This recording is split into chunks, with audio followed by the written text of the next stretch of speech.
जय जोहार राम राम संगवारी हो। मैं रेडियो और संगी हो। मोर काम की छुट्टी हो गई है तो मैं निकल गया हूँ पैदल।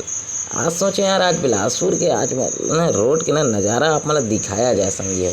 तो लेवा संगी हो, आनंद लेवा वीडियो के और बने रहो। जहाँ भी रहो स्वस्थ रहो, मस्त रहो, हंसत रहो, अपन ख्याल रखो। वीडियो का आनंद जरूर ले संगी हो। संगवारी वो एला कहिथे फ्लाईओवर जेला बनाए रही सवय रमन सरकार ह ओखर लड्डू फीता ला खाए रही से मतलब काटे रही सवय हमर भूपेश काका ह संगवारी होवा। जी हाँ संगवारी हो, ये मेला पहचान लेते छो है ये जगह ला काबर कि ये में टिकटॉक और रील जतका टूरी मन बनाथे ना अहिच मेर बनाथे। एकर नीचे ले नाकथे रेलगाड़ी, ऊपर ले चलथे मोटरसाइकिल गाड़ी। जी हाँ संगी होवा, बहुत ही विचित्र ढंग से बनाए गए है भाई। गौ जरा देख के ये हवे रेल के पटरी देखत देखत थक गया साले एक कोठा नहीं आई सवय। चल देरी होते हवे घर चले जाए भाई। और फिर मैं आगू बढ़ के हम बताना चाहता हूँ ये रोड हवाए बहुत व्यस्त रोड है संगवारी हो, काबर कि रायपुर और बिलासपुर वाले मेन रोड है।